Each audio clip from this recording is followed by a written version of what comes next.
everyone, this is Barry of Anglesey. I am not Duke Gregor, but Duke Gregor did teach a Greatsword class recently, and I got his permission to basically do a recap of the class.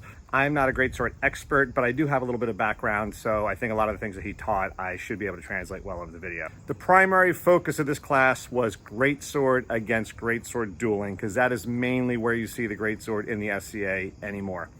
Okay, so number one, what Duke Gregor talked about was a basic SCA Greatsword stance. This is going to be different than maybe the longsword or Greatsword stances you might have seen in history or in other sports. And the reason for that really has a lot to do with the rules of the SCA, being mainly that the hands don't count, nor does anything below the knee. So that gives it a little bit of a unique perspective. So the basic Greatsword stance is strong arm up, okay, other arm down.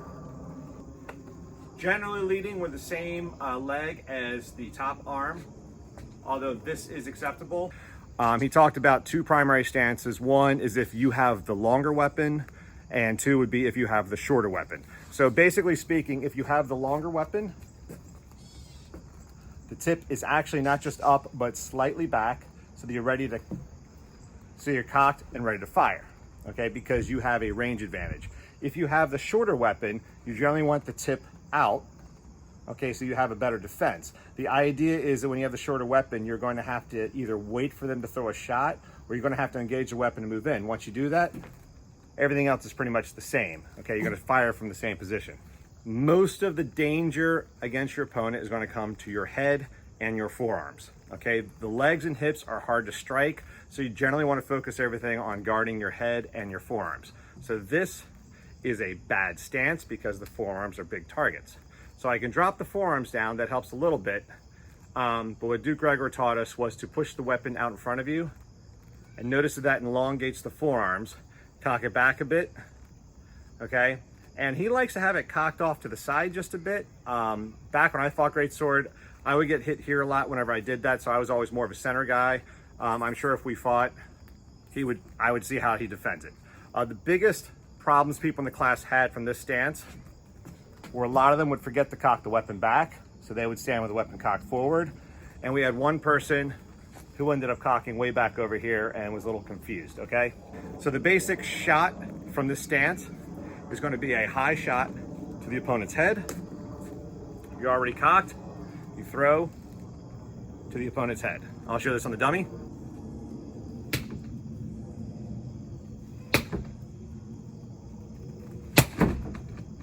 Okay, notice that I did not need to wind up the throw.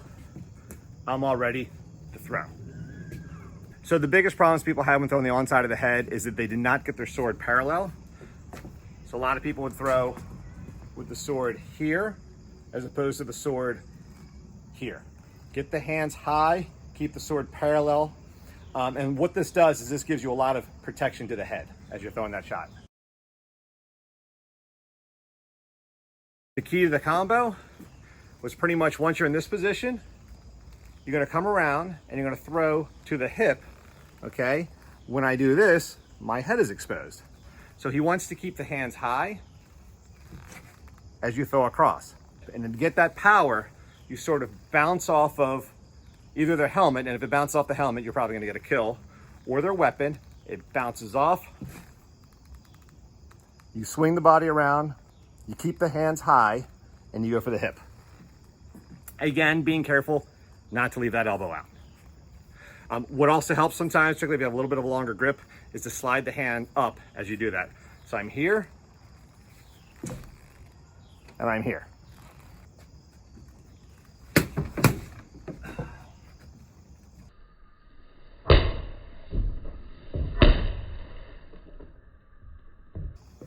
Again, I still have the tendency to drop my hands a little bit, but what I try to do when I do is as soon as I hit, I bring them right back up, and you're rolling away from their sword. Pretend their sword's right down the middle of here.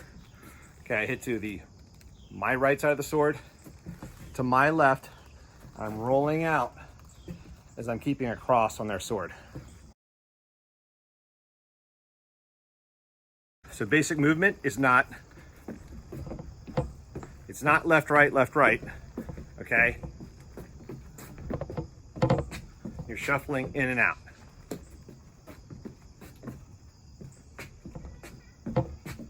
Okay, and this keeps you from getting off balance or opening up yourself to any major thrusts or anything. If the forearms are here, they're out of the game already because you can just take a forearm, okay? If the forearm's in a pretty good position, you don't really have a good shot straight on the forearm, okay? But if you change that angle some, so if you were to step to this side, the angle would look like this. You have a shot right here. If you were to step to this side, assume I'm the opponent, if you step to this side, you're now gonna see this. There's a shot right there.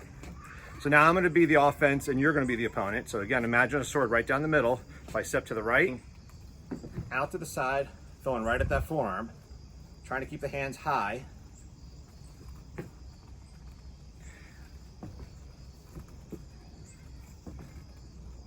Then after we're here, we're gonna roll out. The roll out is going to be to this side. Okay, I'm gonna roll right on out.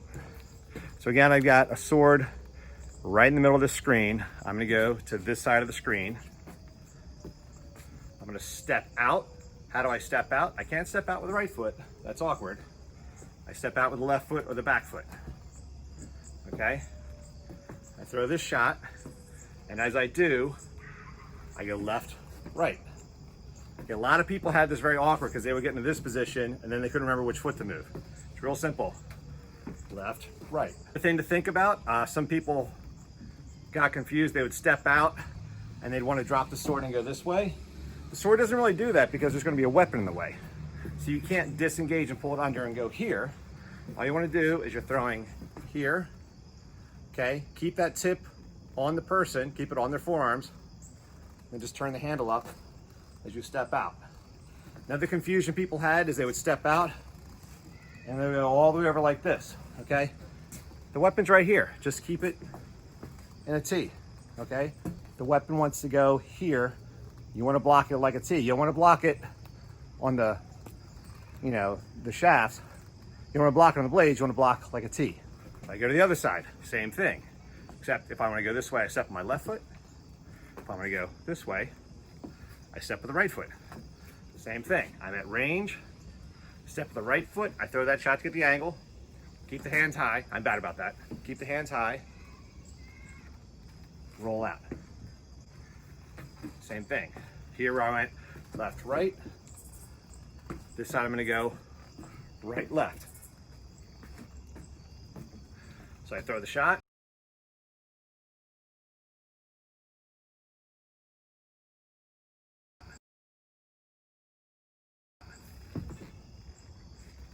And then the left foot. And again, I have this T. I'm not dropping this way. I'm not turning all the way over. I'm just stepping right as I hit that forearm, out.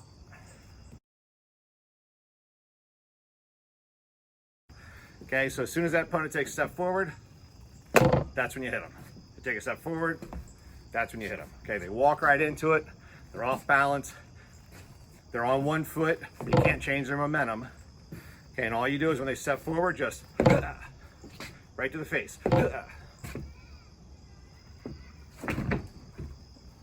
And you can also do this right to the body. And that was the class in a nutshell.